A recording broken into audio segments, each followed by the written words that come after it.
Après les destructions en pleine mer de petites embarcations suspectées de transporter de la drogue, cette fois-ci c'est un super pétrolier et sa cargaison qui est intercepté par les forces spéciales américaines au large du Venezuela. Il est désormais entre les mains de Washington. Nous venons tout juste de saisir un pétrolier au large du Venezuela, un grand pétrolier, très grand. Le plus grand jamais saisi à ce jour. D'autres événements sont également en cours. Vous en saurez plus à ce sujet ultérieurement et vous en discuterez avec d'autres personnes.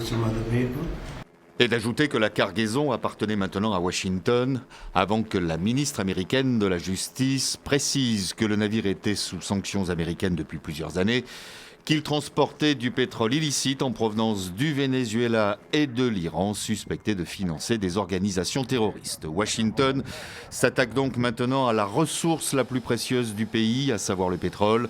De quoi donner du grain à moudre à Nicolás Maduro et ses partisans, pour qui ces opérations n'ont qu'un seul but, mettre la main sur les plus grandes réserves mondiales de pétrole. Un acte criminel pour Caracas. Et dans son émission hebdomadaire au titre évocateur, Le coup de marteau, le ministre vénézuélien de l'Intérieur ne s'en prive pas. Personne n'échappe à sa colère et surtout pas Washington.